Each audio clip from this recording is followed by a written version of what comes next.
ಎಲ್ಲೂ ಹೋಗಲ್ಲ, ನಾನು ಎಲ್ಲೂ ಹೋಗಲ್ಲ ಎಂದಿದ್ದ ಡಿಕೆಶಿ ದೆಹಲಿ ಫ್ಲೈಟ್ ಹತ್ತಿದ್ದು ಯಾಕೆ? ರಾಜ್ಯ ಕಾಂಗ್ರೆಸ್ನಲ್ಲಿ ಮತ್ತೆ ಶುರುವಾಯ್ತಾ ನವೆಂಬರ್ ಕ್ರಾಂತಿಯ ಚಟುವಟಿಕೆ? ಯತೀಂದ್ರ ಹೇಳಿಕೆ ಬೆನ್ನಲ್ಲಿಯೇ ಡಿಕೆಶಿ ದೆಹಲಿಗೆ ದೌಡು, ಏನಿದರ ಮರ್ಮ? ದೆಹಲಿಯಲ್ಲಿ ಗರಿಗೆದರುತ್ವ, ರಾಜ್ಯ ರಾಜಕಾರಣದಲ್ಲಿ ಸಿಎಂ ಬದಲಾವಣೆಯ ಕಾರ್ಯಗಳು, ಹೈಕಮಾಂಡ್ಗೆ ಶುರುವಾಯ್ತಾ ಹೊಸ ಟೆನ್ಷನ್? ಇದೇ ಈ ಹೊತ್ತಿನ ವಿಶೇಷ. ದೆಹಲಿಗೆ ಕ್ರಾಂತಿ ಶಿಫ್ಟ್.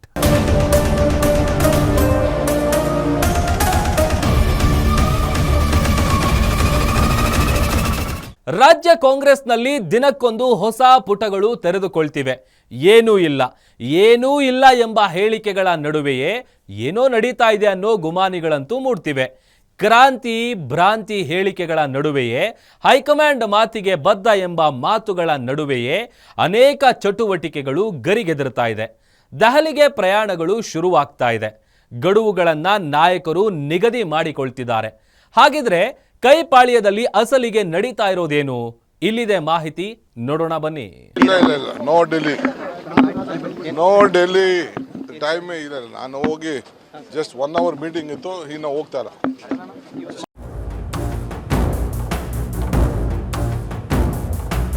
ನೋ ಡೆಲ್ಲಿ ಭಾನುವಾರ ಬೆಳಿಗ್ಗೆಯೇ ಹೇಳಿದ ಮಾತಿದು.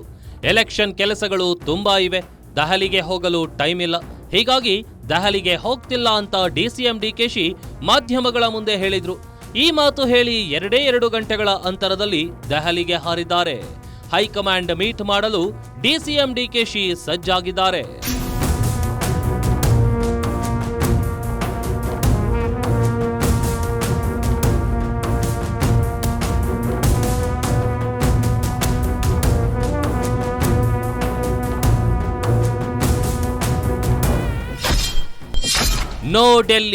ನೋ ಡೆಲ್ಲಿ ಅಂತಲೇ ದೆಹಲಿಗೆ ದೌಡು. ಏಕಾಏಕಿ ದೆಹಲಿಗೆ ಹಾರಿದ್ದು ಏಕೆ ಡಿಸಿಎಂ ಡಿಕೆಶಿ? ಸದ್ಯ DK Shivakumar power sharing, November ಕ್ರಾಂತಿ ಎಂಬ ಕತ್ತಿ ಮೇಲಿನ ನಡಿಗೆಯಲ್ಲಿದ್ದಾರೆ. ಎಲ್ಲಿಯೂ ಕೂಡ ಒಂದೇ ಒಂದು ಆ ಬಗ್ಗೆ ಹೇಳಿಕೆ ಅಪಸ್ವರಗಳು ಎತ್ತದೆ, ಸ್ಥಿತಪ್ರಜ್ಞತೆಯನ್ನ ಕಳೆದುಕೊಳ್ಳದೆ ಎಲ್ಲವೂ ಹೈಕಮಾಂಡ್ ನೋಡಿಕೊಳ್ಳುತ್ತದೆ ಅಂತಲೇ ಹೇಳುತ್ತಾ ಬಂದಿದ್ದಾರೆ. ಈ ಹಿಂದೆ ಡಿಕೆಶಿ ಮತ್ತು ಸಿದ್ದು ಏಕಕಾಲಕ್ಕೆ ದೆಹಲಿಯಲ್ಲಿ ಬಿಡಾರ ಹೂಡಿದ್ರು. ಅದಾದ ಮೇಲೆ ಅನೇಕ ರಾಜಕೀಯ ಬೆಳವಣಿಗೆಗಳು ನಡೆದವು.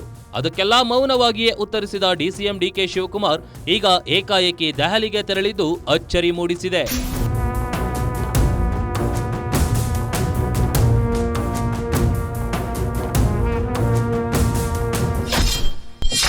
ಯತೀಂದ್ರ ಹೇಳಿಕೆ ದೆಹಲಿ ಯಾತ್ರೆಗೆ ಕಾರಣವಾಯ್ತಾ? ಹೈಕಮಾಂಡ್ ಮುಂದೆ ಇದೇ ವಿಷಯ ಎತ್ತುತ್ತಾರಾ ಡಿಕೆಶಿ? ಸಿಎಂ ಬದಲಾವಣೆ ವಿಷಯದಲ್ಲಿ ಅನೇಕರು ಅನೇಕ ರೀತಿಯ ಹೇಳಿಕೆಗಳನ್ನ ಕೊಟ್ಟಿದ್ದಾರೆ. ಅದಕ್ಕೆಲ್ಲ ಡಿಸಿಎಂ ಡಿಕೆ ಶಿವಕುಮಾರ್ ಯಾವುದೇ ರೀತಿಯ ವಿವಾದ ಹುಟ್ಟಿಸುವ ಇಲ್ಲವೇ ಸೆನ್ಸೇಷನ್ ಸೃಷ್ಟಿಸುವ ಹೇಳಿಕೆಯನ್ನ ಕೊಡೋದಕ್ಕೆ ಹೋಗಿಲ್ಲ. ಆದರೆ ಸೈಲೆಂಟ್ ಆಗಿಯೇ ತಮ್ಮ ದಾಳವನ್ನ ಉರುಳಿಸುತ್ತಲೇ ಸಾಗಿದ್ರು.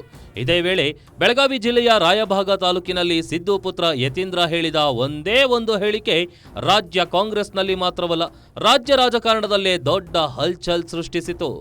ಸಿಎಂ ರೇಸ್ ಚರ್ಚೆಗೆ ಹೊಸ ಆಯಾಮವನ್ನೇ ಕೊಟ್ಟಿತು. ಇವತ್ತು ತಂದೆಯವರು ಈಗ ಇನ್ನೇನು ರಾಜಕೀಯ ಕೊನೆಗಾಲದಲ್ಲಿದ್ದಾರೆ, ಅವರ ರಾಜಕೀಯ ಬದುಕಿನ ಕೊನೆ ಘಟ್ಟದಲ್ಲಿದ್ದಾರೆ. ಅಂತ ಸಮಯದಲ್ಲಿ ಈ ರೀತಿ ವೈಚಾರಿಕವಾಗಿ ಪ್ರಗತಿ ಪರವಾದಂತ ಸಿದ್ಧಾಂತ ಇಟ್ಕೊಂಡಿರೋರಿಗೆ ಮಾರ್ಗದರ್ಶನ ಮಾಡೋದಕ್ಕೆ, ಅವ್ರಿಗೆ ನೇತೃತ್ವ ವಹಿಸ್ಕೊಳ್ಳೋಕೆ ಒಬ್ರು ನಾಯಕರು ಬೇಕು. ಜಾರಕಿಹೊಳಿ ಅವರು ಅಂತ ಒಂದು ಜವಾಬ್ದಾರಿ ವಹಿಸ್ಕೋತಾರೆ. ಕಾಂಗ್ರೆಸ್ ಪಕ್ಷ ಸಿದ್ಧಾಂತ ನಂಬಿಕೆ ಇಟ್ಕೊಂಡಿರುವಂತ ಎಲ್ಲ ರಾಜಕಾರಣಿಗಳಿಗೆ, ಯುವ ನಾಯಕರಿಗೆ ಅವ್ರು ಮಾದರಿಯಾಗಿ ನಮ್ಮನ್ನು ಮುನ್ನಡೆಸ್ತಾರೆ ಅನ್ನೋ ಒಂದು ನಂಬಿಕೆ ನನಗಿದೆ. ಸೊ ಹಾಗಾಗಿ ಈ ರೀತಿ ಒಂದು ತತ್ವಬದ್ಧತೆ ಇರುವಂತಹ ನಾಯಕರು ಸಿಗೋದು ಬಹಳ ಕಷ್ಟ. ಅಂತ ಕೆಲಸನ ಜಾರಕಿಹೊಳಿ ಮಾಡ್ತಿದ್ದಾರೆ. ಅಂತ ಕೆಲಸ ಮುಂದುವರಿಸಲಿ ಅಂತ ಹೇಳಿ ನಾನು ಕೇಳ್ಕೊಳ್ತಾ ಎಸ್, ಈ ಹೇಳಿಕೆ ಯತೀಂದ್ರ ಸಿದ್ದರಾಮಯ್ಯ ಹೇಳಿದ ಈ ಒಂದೇ ಒಂದು ಹೇಳಿಕೆ, ಸಿಎಂ ಪುತ್ರ ಹೇಳಿದ ಈ ಒಂದೇ ಒಂದು ಹೇಳಿಕೆ ರಾಜ್ಯ ಕಾಂಗ್ರೆಸ್ನಲ್ಲಿ ಹೊಸ ಟೆನ್ಷನ್ ಸೃಷ್ಟಿ ಮಾಡಿತು. ಈ ಹೇಳಿಕೆಯನ್ನ ಸೂಕ್ಷ್ಮವಾಗಿ ನೋಡಿದಾಗ ಇದನ್ನ ವಿಮರ್ಶಿಸಲು ರಾಜಕೀಯ ಪಂಡಿತರೇ ಆಗಬೇಕಿಲ್ಲ. ಇದು ಪಕ್ಕಾ ಸಿಎಂ ರೇಸ್ ವಿಚಾರವಾಗಿಯೇ ಆಡಿದ ಮಾತುಗಳು ಅನ್ನೋದು ಸ್ಪಷ್ಟವಾಗುತ್ತೆ. ಜಾರಕಿಹೊಳಿ ಹೆಗಲ ಮೇಲೆ ಬಂದೂಕಿಟ್ಟು ಯಾರಿಗೆ ಗುರಿಯಿಟ್ಟು ಹೊಡೆಯಲಾಗಿದೆ ಅನ್ನೋದು ಕೂಡ ಸ್ಪಷ್ಟವಾಗಿ ಹೋಗುತ್ತೆ.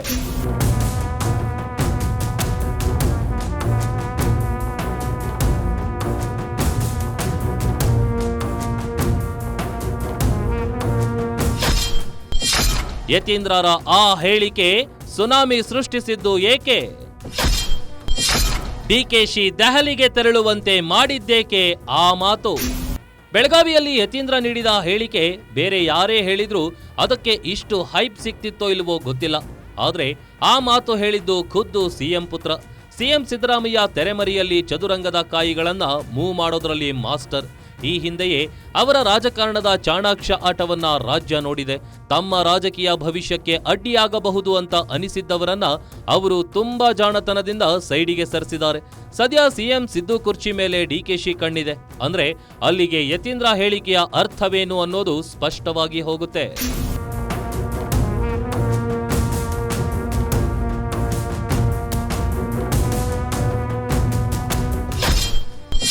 ನಾನು ಈಗ ಏನನ್ನು ಮಾತನಾಡಲು ಹೋಗಲ್ಲ. ಯತೀಂದ್ರ ಹೇಳಿಕೆಗೆ ಮೌನಕ್ಕೆ ಶರಣಾದ ಡಿಕೆಶಿ. ಯತೀಂದ್ರ ಹೇಳಿಕೆ ನಂತರ ಡಿಕೆ ಶಿವಕುಮಾರ್ ಯಾವುದೇ ರೀತಿಯ ಪ್ರತಿಕ್ರಿಯೆ ನೀಡಲು ಮುಂದಾಗಲಿಲ್ಲ. ಯಾರು ಹೇಳಿದಾರೋ ಅವರನ್ನೇ ಕೇಳಿ, ಯಾರು ನನ್ನ ಬಗ್ಗೆ ಚರ್ಚೆ ಮಾಡುವ ಅಗತ್ಯವಿಲ್ಲ. ಹೈಕಮಾಂಡ್ ಹೇಳಿದಂತೆ ನಾನು ಸಿದ್ದರಾಮಯ್ಯ ರಾಜ್ಯದಲ್ಲಿ ಸರ್ಕಾರ ನಡೆಸುತ್ತಿದ್ದೇವೆ ಅಂತಷ್ಟೇ ಹೇಳಿ ಜಾರಿಕೊಂಡ್ರು. ಎಲ್ಲಿಯೂ ಕೂಡ ವಿವಾದಕ್ಕೆ ಆಸ್ಪದ ಕೊಡುವಂತ ಹೇಳಿಕೆಯನ್ನ ನೀಡದೆ ನನ್ನದೇನಿದ್ರು ಸೈಲೆಂಟ್ ಗೇಮ್ ಅಂತ ಮತ್ತೊಮ್ಮೆ ಪ್ರೂವ್ ಮಾಡಿದ್ರು. ಕೇಳಿ, ಅವ್ರು ಏನ್ ಹೇಳಿದಾರೆ ನೀವು ಅವ್ರು ಕೇಳಬೇಕು, ನನ್ ಕೇಳಿದ್ರೆ ಏನಾಗ್ಬೇಕು?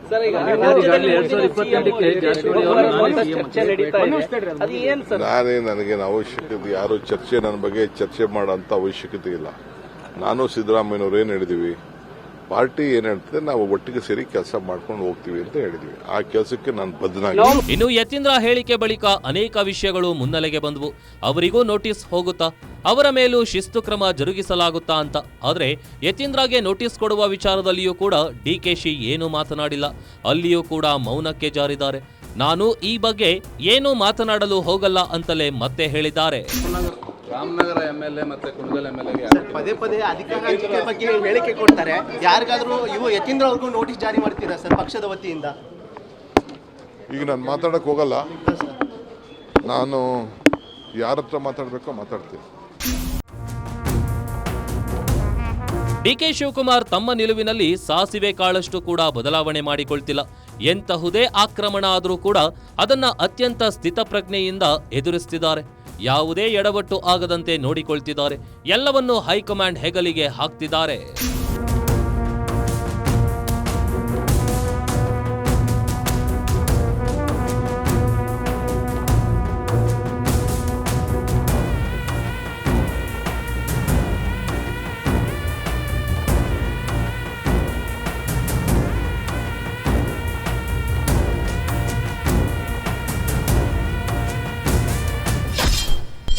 ಯಾರ ಹತ್ರ ಮಾತನಾಡಬೇಕೋ ಅವ್ರ ಹತ್ರ ಮಾತಾಡ್ತೀನಿ. ಮಾತನಾಡಲೆಂದೇ ದೆಹಲಿಗೆ ಹೊರಟ್ರ ಡಿಕೆ ಶಿವಕುಮಾರ್. ಯತೀಂದ್ರ ಸಿದ್ದರಾಮಯ್ಯಗೆ ನೋಟಿಸ್ ಕೊಡುವ ವಿಚಾರದಲ್ಲಿ ಡಿಕೆಶಿ ಮಾರ್ಮಿಕವಾಗಿಯೇ ಉತ್ತರಿಸಿದ್ದಾರೆ. ನಾನು ಯಾರ ಹತ್ತಿರ ಮಾತನಾಡಬೇಕೋ ಅವರ ಹತ್ತಿರ ಮಾತನಾಡ್ತೇನೆ ಅಂತ ಹೇಳಿರುವ ಡಿಕೆಶಿ ಈಗ ಅವರ ಹತ್ತಿರವೇ ಮಾತನಾಡಲು ದೆಹಲಿ ವಿಮಾನ ಏರಿದ್ರಾ ಅನ್ನೋ ಅನುಮಾನಗಳು ಶುರುವಾಗಿದೆ. ಬೆಳಿಗ್ಗೆಯಷ್ಟೇ ದೆಹಲಿಗೆ ಹೋಗಲ್ಲ ಅಂದಿದ್ದ ಡಿಸಿಎಂ ಈಗ ಏಕಾಏಕಿ ದೆಹಲಿ ಫ್ಲೈಟ್ ಹತ್ತಿದ್ದು ಅನೇಕ ಸಂಶಯಗಳನ್ನ ಮೂಡಿಸ್ತಿವೆ. ನೋ ಡೆಲ್ಲಿ ಟೈಮೇ ಇಲ್ಲ. ನಾನು ಹೋಗಿ ಜಸ್ಟ್ 1 hour ಮೀಟಿಂಗ್ ಇತ್ತು, ಇನ್ನು ಹೋಗ್ತಾ ಇಲ್ಲ.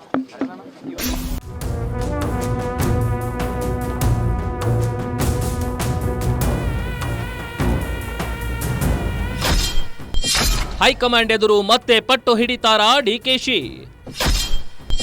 ದೆಹಲಿಯಲ್ಲಿ ಪವರ್ ಶೇರಿಂಗ್ ಮಾತುಗಳು ನಡೆಯುತ್ವಾ? ಡಿಕೆ ಶಿವಕುಮಾರ್ ಏಕಾಏಕಿ ದೆಹಲಿ ಪ್ರಯಾಣ ಬೆಳೆಸಿದ್ದನ್ನು ಸೂಕ್ಷ್ಮವಾಗಿ ಗಮನಿಸಿ ನೋಡಿದ್ರೆ ನವೆಂಬರ್ ಕ್ರಾಂತಿ ಚೆಂಡು ಹೆಚ್ಚು ಕಡಿಮೆ ದೆಹಲಿ ಹೈಕಮಾಂಡ್ ಅಂಗಳಕ್ಕೆ ಹೋಗಿ ಬಿದ್ದಿದೆ. ಈ ಬಾರಿ ಡಿಕೆಶಿ ಪಟ್ಟು ಸಡಿಲಿಸೋದಕ್ಕೆ ಸಿದ್ಧರಿಲ್ವಾ? ಹೆಚ್ಚು ಕಡಿಮೆ ಅವರು ಸಹನೆಯ ಮಿತಿ ದಾಟಿ ಹೋಗಿದೆಯಾ? ಅದಕ್ಕೆ ಏಕಾಏಕಿ ದೆಹಲಿ ಫ್ಲೈಟ್ ಏರಿದ್ರಾ ಅನ್ನೋ ಅನುಮಾನಗಳು ಮೂಡ್ತಿವೆ. ಈ ಬಾರಿ ಡಿಕೆಶಿ ಅಷ್ಟು ಸರಳವಾಗಿ ಪಟ್ಟು ಬಿಡೋದು ಡೌಟು ಅಂತಲೂ ಹೇಳಲಾಗ್ತಿದೆ.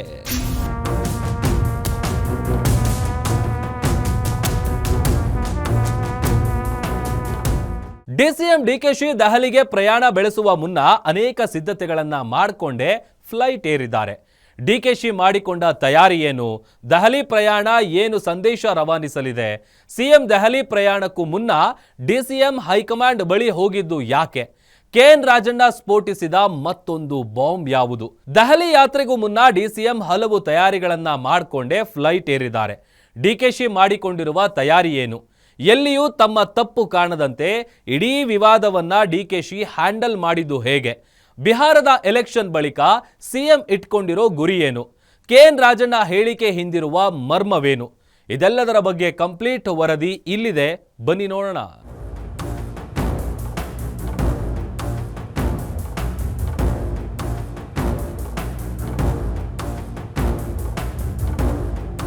ಡಿಕೆ ಶಿವಕುಮಾರ್ ಸಿಎಂ ಆಗೋದನ್ನ ತಪ್ಪಿಸಲು ಅನೇಕ ತೆರೆಮರೆಯ ಕಸರತ್ತುಗಳು ನಡೀತಿವೆ ಅನ್ನೋದಕ್ಕೆ ಈಗಾಗಲೇ ಹಲವು ಉದಾಹರಣೆಗಳು ನಮಗೆ ಕಾಣಸಿಗುತ್ತವೆ. ಒಂದು ವೇಳೆ 2.5 ವರ್ಷ ಅನ್ನೋ ಪವರ್ ಶೇರಿಂಗ್ ಹೈಕಮಾಂಡ್ ಮಟ್ಟದಲ್ಲಿ ಆಗಿದ್ರೆ ಅದನ್ನು ಪೂರ್ಣಗೊಳಿಸಲು ಪರ್ವಕಾಲ ಈಗಾಗಲೇ ಬಂದಿದೆ. ಹೀಗಾಗಿಯೇ ಡಿಕೆಶಿ ಎಲ್ಲವನ್ನೂ ಸೈಲೆಂಟ್ ಆಗಿ ಎದುರಿಸಿ ಈಗ ದೆಹಲಿಗೆ ಹಾರಿದ್ದಾರೆ ಎನ್ನಲಾಗ್ತಿದೆ.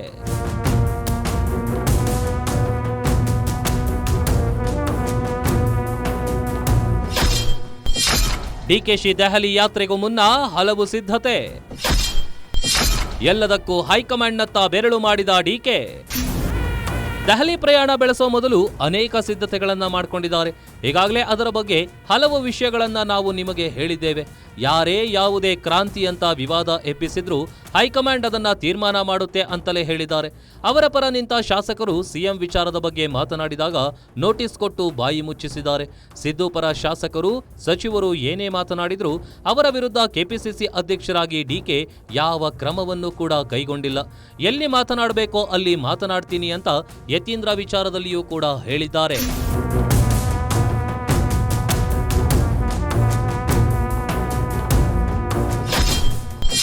ಸಿದ್ದು ಬೆಂಬಲಿಗರನ್ನ ಆಡಲು ಬಿಟ್ಟು ಡಿಕೆಶಿ ಪ್ಲಾನ್. ಎಲ್ಲವೂ ಸಹಿಸಿದ್ದೇನೆ ಅನ್ನೋ ಸಂದೇಶ ಕೈ ಕಮಾಂಡ್ಗೆ. ಡಿಕೆ ಶಿವಕುಮಾರ್ ರಾಜ್ಯ ರಾಜಕೀಯದಲ್ಲಿ ಚಾಣಾಕ್ಷ ರಾಜಕಾರಣಿ ಅಂತ ಗುರುತಿಸಿಕೊಂಡವರಲ್ಲಿ ಒಬ್ಬ. ಅದ್ಭುತ ಸಂಘಟನೆಕಾರ, ಹೋರಾಟಗಾರ ಅನ್ನೋದರಲ್ಲಿ ಸಂಶಯವೇ ಇಲ್ಲ. ಹೀಗಾಗಿ ಸಿಎಂ ರೇಸ್ ವಿಷಯವನ್ನ ತುಂಬಾ ಅಚ್ಚುಕಟ್ಟಾಗಿ ನಿಭಾಯಿಸಿದ್ದಾರೆ. ಎಲ್ಲಿಯೂ ಕೂಡ ತಾಳ್ಮೆ, ಸಹನೆ ಕಳೆದುಕೊಳ್ಳುವ ವಿಚಾರಕ್ಕೆ ಹೋಗಿಲ್ಲ. ಸಿದ್ದರಾಮಯ್ಯ ಬೆಂಬಲಿಗರ ಹೇಳಿಕೆಗಳಿಗೆ ಸದಾ ಮೌನದಿಂದಲೇ ಇದ್ದಾರೆ. ಈ ಮೂಲಕ ಸಿಎಂ ವಿಚಾರದ ಬಗ್ಗೆ ನಾನು ಎಲ್ಲೂ ಮಾತನಾಡಿಲ್ಲ, ಉಳಿದವರು ಆಡಿದ್ದಾರೆ, ಇಷ್ಟು ದಿನ ಸಹಿಸಿದ್ದೇನೆ ಅಂತ ಹೈಕಮಾಂಡ್ ಮುಂದೆ ತಮ್ಮ ನಿಲುವನ್ನ ಇಡಲು ಡಿಕೆಶಿ ಮಹಾ ಪ್ಲಾನ್ ಮಾಡ್ಕೊಂಡಿದ್ದಾರೆ ಅನ್ನೋ ಮಾತುಗಳು ಸದ್ಯ ಅವರ ಆಪ್ತ ವಲಯದಲ್ಲಿಯೇ ಕೇಳಿ ಬರ್ತಿವೆ.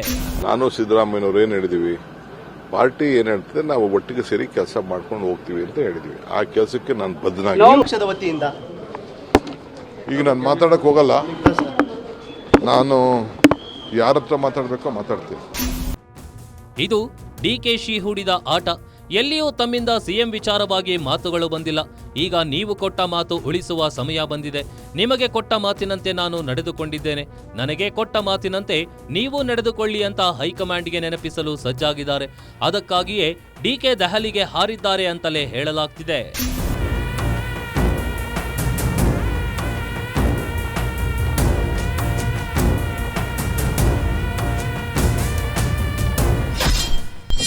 ಶಾಸಕರ ಜೊತೆ ಮೀಟಿಂಗ್ ಮೇಲೆ ಮೀಟಿಂಗ್. ದೆಹಲಿಗೆ ಹೋಗುವ ಮೊದಲು ಸಭೆ ನಡೆಸಿದ್ದ ಡಿಕೆ. ಇನ್ನು ದೆಹಲಿಗೆ ಹೋಗುವ ಮೊದಲು ಡಿಕೆ ಶಿವಕುಮಾರ್ ತಮ್ಮ ಬೆಂಬಲಿಗ ಶಾಸಕರ ಜೊತೆ ಸಭೆ ಮೇಲೆ ಸಭೆ ನಡೆಸಿದ್ದಾರೆ. ಹಲವಾರು ವಿಚಾರಗಳನ್ನ ಚರ್ಚೆ ಮಾಡಿದ್ದಾರೆ. ಹಲವು ವಿಷಯಗಳನ್ನ ಚರ್ಚಿಸಿದ ಬಳಿಕ ದೆಹಲಿಗೆ ಹಾರಿದ್ದಾರೆ ಎನ್ನಲಾಗ್ತಿದೆ. ಭಾನುವಾರ ಬೆಳಿಗ್ಗೆಯೇ ಬೆಂಗಳೂರು ನಡಿಗೆಯಲ್ಲಿ ಪಾಲ್ಗೊಂಡ ಡಿಕೆಶಿ ಜನಸಾಮಾನ್ಯರೊಂದಿಗೆ ಬೆರೆತು ಅವರ ಕಷ್ಟ ಸುಖಗಳನ್ನ ಆಲಿಸಿದ್ರು. ಇದೇ ವೇಳೆ ದೆಹಲಿಗೆ ನಾನು ಹೋಗ್ತಿಲ್ಲ ಅಂತ ಹೇಳಿದ್ದ ಡಿಸಿಎಂ ಈಗಾಗಲೇ ದೆಹಲಿಯನ್ನ ತಲುಪಿದ್ದಾರೆ. ನೋ ಡೆಲ್ಲಿ ಟೈಮೇ ಇಲ್ಲ. ನಾನು ಹೋಗಿ ಜಸ್ಟ್ 1 hour ಮೀಟಿಂಗ್ ಇತ್ತು, ಇನ್ನು ಹೋಗ್ತಾರ ಇಲ್ಲ. ಯಾವ no high command, no meeting. Election is there. We all are busy with election. We are busy with Bengaluru. That is all false. Bengaluru ಮೂಲ ಸೌಕರ್ಯಗಳ ಬಗ್ಗೆ ಟೀಕಿಸಿದ ಉದ್ಯಮಿಗಳ ಜೊತೆ ಡಿಕೆಶಿ ಮಾತುಕತೆ. ಇನ್ನು ದೆಹಲಿಗೆ ಹೋಗುವ ಮೊದಲು ಡಿಕೆಶಿ ಮಾಡಿದ ಮತ್ತೊಂದು ಮಹತ್ವದ ಕೆಲಸ ಅಂದ್ರೆ ಅದು ಉದ್ಯಮಿಗಳ ಜೊತೆ ನಡೆಸಿರುವ ಸಭೆ. ಇತ್ತೀಚೆಗೆ ಉದ್ಯಮಿಗಳಾದ ಕಿರಣ್ ಮಜುಮ್ದಾರ್, ಮೋಹನ್ ದಾಸ್ ಪೈ ಬೆಂಗಳೂರು ರಸ್ತೆಯ ಬಗ್ಗೆ, ಮೂಲ ಸೌಕರ್ಯಗಳ ಬಗ್ಗೆ ನೇರವಾಗಿ ಸರ್ಕಾರವನ್ನ ತರಾಟೆಗೆ ತೆಗೆದುಕೊಂಡಿದ್ರು. ಎಕ್ಸ್ ಖಾತೆಯಲ್ಲಿ ಟ್ವೀಟ್ ಮಾಡುವ ಮೂಲಕ ಈ ರೀತಿಯಾದ್ರೆ ಹೂಡಿಕೆದಾರರು ಬೆಂಗಳೂರಿಗೆ ಪ್ರಾಶಸ್ತ್ಯ ನೀಡುವುದು ಡೌಟ್ ಅನ್ನುವ ಲೆಕ್ಕದಲ್ಲಿ ಮಾತನಾಡಿದ್ರು. ಆರಂಭದಲ್ಲಿ ಉದ್ಯಮಿಗಳ ಟೀಕೆಗೆ ಗರಂ ಆಗಿದ್ದ ಡಿಕೆ ಶಿವಕುಮಾರ್ ದೆಹಲಿಗೆ ತೆರಳುವ ಕೆಲವು ದಿನಗಳ ಮುನ್ನ ಇಬ್ಬರು ಉದ್ಯಮಿಗಳನ್ನ ಭೇಟಿ ಮಾಡಿ ಅವರ ಸಮಸ್ಯೆಗಳನ್ನ ಆಲಿಸಿ ಸರಿ ಮಾಡುವ ಭರವಸೆ ಕೊಟ್ಟಿದ್ದಾರೆ. ಅಲ್ಲಿಗೆ ನಾನು ಬೆಂಗಳೂರು ಉಸ್ತುವಾರಿ ಸಚಿವನಾಗಿ ನನ್ನ ಕಾರ್ಯವನ್ನ ಸಮರ್ಥವಾಗಿ ನಿಭಾಯಿಸಿದ್ದೇನೆ ಅನ್ನೋ ಸಂದೇಶವನ್ನ ಕೊಟ್ಟಿದ್ದಾರೆ. ಅದು ಮಾತ್ರವಲ್ಲ, 100 ಕಾಂಗ್ರೆಸ್ ಕಚೇರಿ ಉದ್ಘಾಟನೆಗೆ ಕರೆಯನ್ನ ನೀಡಿ ಪಕ್ಷ ನಿಷ್ಠೆ ಮೆರೆದಿದ್ದಾರೆ. ಕಾಂಗ್ರೆಸ್ ಕಚೇರಿ ಅಂದ್ರೆ ದೇವಸ್ಥಾನ ಇದ್ದಂಗೆ ನಮ್ಮ ಕಾರ್ಯಕರ್ತರಿಗೆ. ಸೊ ನಾವು ಈಗ ಅವ್ರು BJP ಗೌರ್ಮೆಂಟ್ ಇತ್ತು, ಅವರೆಲ್ಲ ಸ್ಕೂಲ್ಗಳು ಮಾಡಿದ್ದಾರೆ, ದೊಡ್ಡ ದೊಡ್ಡ ಕನ್ವೆನ್ಷನ್ ಸೆಂಟರ್ ಮಾಡಿದ್ದಾರೆ, ಯೂನಿವರ್ಸಿಟಿ ಮಾಡಿದ್ದಾರೆ. ನಾವು ಅಟ್ಲೀಸ್ಟ್ ಒಂದು ಕಚೇರಿ ಯಾರು ಜನರಿಗೆ ಪಬ್ಲಿಕ್ ಮೀಟ್ ಮಾಡೋಕ್ಕೆ, ಕಾರ್ಯಕರ್ತರು ಮೀಟ್ ಮಾಡೋಕ್ಕೆ ಒಂದು ಸಣ್ಣ ಕಚೇರಿ ಮಾಡಿಕೊಡಿ ಅಂತ ಹೇಳಿದ್ದೀನಿ ಇಡೀ ರಾಜ್ಯದ ಉದ್ದಕ್ಕೂ. ಆ ಹೆಸರಿನಲ್ಲಿ 100 ಖಾತಾ 100 ಕಚೇರಿ ಮಾಡಬೇಕು ಅಂತೇಳಿ ಗೈಡ್ಲೈನ್ಸ್ ಕೊಟ್ಟಿದ್ದೀನಿ. ಈಗಾಗಲೇ ಸಿದ್ಧತೆ ಆಗ್ತಾಯಿದೆ. ಬಂದು ಒಂದಿನ ಫೌಂಡೇಶನ್ ಹಾಕಿ ಅಂತ ಹೇಳಿದ್ದೇನೆ. ಅವ್ರು ಬರ್ತಾರೆ, ಫೌಂಡೇಶನ್ ಹಾಕ್ತಾರೆ. ಈಗಾಗಲೇ ಕೆಲವು ಕಡೆ ಕೆಲಸ ಶುರು ಮಾಡಿದ್ದಾರೆ, ಭಾಳ ಸಂತೋಷ. ದೆಹಲಿಗೆ ಹೋಗ್ತೀನಿ ಅಂತ ಸುದ್ದಿಯಾಗಿರೋದೇ ಸುಳ್ಳು ಅಂತ ಹೇಳಿದ ಡಿಕೆ ಶಿವಕುಮಾರ್ ಈಗ ತಾವೇ ದೆಹಲಿಗೆ ಹೋಗಿ ಸುದ್ದಿಯಾಗಿದ್ದಾರೆ. ಈ ದಿಢೀರ್ ಭೇಟಿಗೆ ಸಜ್ಜಾಗಿದ್ದು ಹಲವು ಕುತೂಹಲಗಳನ್ನ ಮೂಡಿಸಿವೆ. ಅದಕ್ಕೆ ಕಾರಣ ಸಿಎಂ ಸಿದ್ದರಾಮಯ್ಯ ಅವರ ಪುತ್ರ ಹಾಗೂ ಬೆಂಬಲಿಗರು ಅನ್ನೋದು ಸ್ಪಷ್ಟವಾಗ್ತಿದೆ. ಇತ್ತೀಚೆಗೆ ಯತೀಂದ್ರ ಆಡಿದ ಮಾತುಗಳಲ್ಲಿ ಕೆಲವು ವಿಷಯಗಳನ್ನ ಸಿಎಂ ಸಿದ್ದು ಸಮರ್ಥಿಸಿಕೊಂಡಿದ್ರು. ನನ್ನ ಬಳಿಕ ಅಹಿಂದ ನಾಯಕತ್ವವನ್ನ ಸಮರ್ಥವಾಗಿ ಸತೀಶ್ ಜಾರಕಿಹೊಳಿ ನಿಭಾಯಿಸುವ ವಿಚಾರ ಸತ್ಯ ಎಂಬ ಹೇಳಿಕೆ ಕೊಟ್ಟಿದ್ರು. ಅಹಿಂದ ಸಂಘಟನೆ ನಾನು ಮಾಡ್ತಾ ಇದ್ದೆ, ಆಮೇಲೆ ಈಗ ಅದನ್ನು ಸತೀಶ್ ಜಾರಕಿಹೊಳಿ ಅವರು ಮಾಡ್ತಾ ಇದ್ದಾರೆ ಅಂತ ಹೇಳಿದ್ರು. ಅದು ಲೀಡ್ರು ಅವರೇ ಲೀಡರ್ ಆಗಬೇಕು ಅಂತ ಹೇಳಿದ್ರ? ಅದು ಲೀಡ್ರ್ ಮಾಡೋದು ಹೈಕಮಾಂಡ್ನವರು. ಯಾರು ಲೀಡ್ರ್ ಮಾಡಬೇಕು ಅಂತನ್ನೋದು ಹೈಕಮಾಂಡ್ನವರು ಮಾಡೋದು. ನಾವು ಮಾಡಲ್ಲ, ಯತೀಂದ್ರರು ಮಾಡಲ್ಲ, ನಾನು ಮಾಡಲ್ಲ. ಈ ಎಲ್ಲ ವಿಚಾರಗಳಿಗೆ ರೋಸಿ ಹೋಗಿರುವ ಡಿಸಿಎಂ ಡಿಕೆ ಶಿವಕುಮಾರ್ ಇಂದು ದೆಹಲಿಗೆ ತೆರಳಿದ್ದಾರೆ. ಪದೇ ಪದೇ ಸಿಎಂ ರೇಸ್ನಲ್ಲಿ ಅವರನ್ನ ಬದಿಗಿರಿಸುವ ತಂತ್ರಗಳು ನಡೀತಾ ಇರೋದು ಡಿಕೆಶಿಗೆ ಸ್ಪಷ್ಟವಾಗಿದೆ. ಹೀಗಾಗಿಯೇ ಹೈಕಮಾಂಡ್ ಮುಂದೆ ಇದೆಲ್ಲವನ್ನ ತೆರೆದಿಟ್ಟು ನನಗೆ ಕೊಟ್ಟ ಮಾತು ನೆನಪಿದೆಯಲ್ವಾ ಅಂತ ಮತ್ತೆ ನೆನಪಿಸಲು ಮುಂದಾಗಿದ್ದಾರೆ ಅಂತ ಹೇಳಲಾಗ್ತಿದೆ.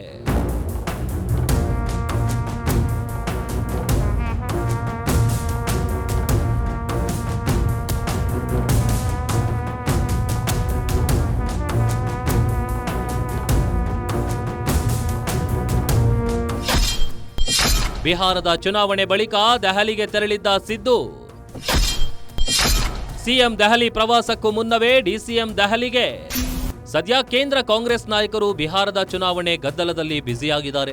ಹೀಗಾಗಿ ಸಂಪುಟ ಪುನಾರಚನೆ, ವಿಸ್ತರಣೆ ಅಥವಾ ಸಿಎಂ ಬದಲಾವಣೆ ವಿಚಾರ ಏನಿದ್ರೂ ಬಿಹಾರದ ಎಲೆಕ್ಷನ್ ಫಲಿತಾಂಶ ನಂತರವೇ ಎಂದು ಹೇಳಲಾಗಿದೆ. ಹೀಗಾಗಿ ಸಿಎಂ ನವೆಂಬರ್ 15ಕ್ಕೆ ದೆಹಲಿಗೆ ಹೋಗಲು ಪ್ಲಾನ್ ಹಾಕಿದ್ರು. ಕಾಂಗ್ರೆಸ್ ಹಿರಿಯ ನಾಯಕ ಕಪಿಲ್ ಸಿಬಿಲ್ ಅವರ ಪುಸ್ತಕ ಲೋಕಾರ್ಪಣೆ ಕಾರ್ಯಕ್ರಮದಲ್ಲಿಯೂ ಭಾಗಿಯಾಗಲು ಅವರಿಗೆ ಆಹ್ವಾನ ಬಂದಿದೆ. ಹೀಗಾಗಿ ದೆಹಲಿಗೆ ತೆರಳಿ ನವೆಂಬರ್ ಕ್ರಾಂತಿಯ ಬಗ್ಗೆ ಚರ್ಚೆ ಮಾಡಲು ಮುಂದಾಗಿದ್ರು. ಆದರೆ ಅವರಿಗಿಂತಲೂ ಮೊದಲೇ ಈಗ ಡಿಸಿಎಂ ಡಿಕೆ ಶಿವಕುಮಾರ್ ದೆಹಲಿಗೆ ದೌಡಾಯಿಸಿದ್ದು ಹಲವು ಅಚ್ಚರಿಗಳಿಗೆ, ಕುತೂಹಲಗಳಿಗೆ ಕಾರಣವಾಗಿದೆ. ಪುಸ್ತಕ ಬರೆದಿದ್ದಾರೆ, ಅದನ್ನು ಬಿಡುಗಡೆ ಮಾಡಕ್ಕೆ ಹೋಗ್ತಾ ಇದ್ದಾರೆ. ಆ ವಿಷಯದಲ್ಲಿ ಆ ಸಮಯದಲ್ಲಿ ಹೈಕಮಾಂಡ್ ಏನಾದ್ರು ಭೇಟಿ ಆಗ್ತಾರೆ ಸರ್? ಹೋದಾಗೆಲ್ಲ ಭೇಟಿ ಮಾಡ್ತೀನಿ, ಯಾವಾಗ ಹೋದಾಗಲೂ ಭೇಟಿ ಮಾಡ್ತೀನಿ, ಎಲ್ಲಿಗೆ ಹೋದಾಗೆಲ್ಲ ಭೇಟಿ ಮಾಡ್ತೀನಿ. ಹೈಕಮಾಂಡ್ನವ್ರನ್ನ ಯಾಕೆ ಆಗಲೇಬೇಕು, ಬಿಕಾಸ್ ನಮ್ಮ ಹೈಕಮಾಂಡ್ ಅವರು. ಸೊ ರಾಜ್ಯದಲ್ಲಿ ಏನು ನಡೀತಾ ಇದೆ, ಆಡಳಿತ ಹೇಗೆ ನಡೀತಾ ಇದೆ ಅನ್ನೋದೆಲ್ಲ ಅವ್ರಿಗೆ ತಿಳಿಸ್ತಕ್ಕಂಥ ಪ್ರಯತ್ನ ಮಾಡ್ತಾರೆ. ನೋಡಪ್ಪ, ಹೈಕಮಾಂಡ್ನವರು ನಾವು 2.5 ವರ್ಷ ಆದಮೇಲೆ ಮಾಡ್ತೀವಿ ಅಂತ ಹೇಳಿದ್ದು. ಅವ್ರು ಹೈಕಮಾಂಡ್ನವ್ರು ಏನು ಹೇಳ್ತಾರೆ ಮಾಡಬೇಕು ಅಂತಂದರೆ ಮಾಡ್ತೀವಿ. ಸಂಪುಟ ಪುನಾರಚನೆ ಪವರ್ ಸಿಕ್ಕವರೇ ಸಿಎಂ. ಹೊಸ ಬಾಂಬ್ ಸಿಡಿಸಿದ ಕೆಎನ್ ರಾಜಣ್ಣ. ಇನ್ನು ಸಚಿವ ಸ್ಥಾನದಿಂದ ಉಚ್ಚಾಟಿತಗೊಂಡ ಕಾಂಗ್ರೆಸ್ ಶಾಸಕ ಕೆಎನ್ ರಾಜಣ್ಣ ಹೊಸ ಬಾಂಬ್ ಒಂದನ್ನ ಸ್ಫೋಟಿಸಿದ್ದಾರೆ. ಸಿಎಂ ಬದಲಾವಣೆ ವಿಷಯ ಸಂಪುಟ ಪುನಾರಚನೆ ಮೇಲೆ ನಿಂತಿದೆ. ಯಾರು ಸಂಪುಟ ಪುನಾರಚನೆ ಪವರ್ ಪಡೆಯುತ್ತಾರೋ ಅವರೇ ಸಿಎಂ ಆಗ್ತಾರೆ. ಅದು ಸಿದ್ದರಾಮಯ್ಯನವರಿಗೆ ಹೈಕಮಾಂಡ್ ನೀಡಿದ್ರೆ ಅವರೇ 5 ವರ್ಷ ಸಿಎಂ ಆಗೋದು ನಿಶ್ಚಿತ. ಇಲ್ಲವಾದಲ್ಲಿ ರಾಜಕೀಯ ಸ್ಥಿತ್ಯಂತರಗಳು ನಡೆಯೋದು ಫಿಕ್ಸ್ ಅಂತ ಹೇಳಿದ್ದಾರೆ. ಕೆಲವು ಸ್ಥಿತ್ಯಂತರಗಳು ಇಲ್ಲೂ ಎಲ್ಲ ಕಡೆನೂ ಆಗ್ತಕ್ಕಂಥ ಅನುಭವ ಇಲ್ಲೇ ಇರುತ್ತೆ.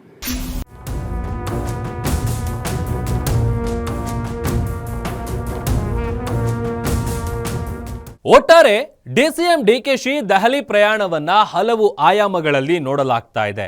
ಎಲ್ಲೂ ಹೋಗಲ್ಲ ಎಂದ ಡಿಕೆಶಿ ಸಡನ್ ಆಗಿ ದೆಹಲಿಗೆ ಹಾರಿದ್ದು ಯಾಕೆ? ಇದು ರಾಜ್ಯ ರಾಜಕಾರಣದಲ್ಲಿ ಏನೆಲ್ಲ ಹೊಸತುಗಳಿಗೆ ನಾಂದಿ ಹಾಡಲಿದೆ ಅನ್ನೋದನ್ನ ಕಾದು ನೋಡಬೇಕು. ಇದಾಗಿತ್ತು ಈ ಹೊತ್ತಿನ ಗ್ಯಾರಂಟಿ ಸ್ಪೆಷಲ್. ನೋಡ್ತಾ ಇರಿ ಗ್ಯಾರಂಟಿ ನ್ಯೂಸ್, ಸುದ್ದಿ ಖಚಿತ, ನ್ಯಾಯ ನಿಶ್ಚಿತ.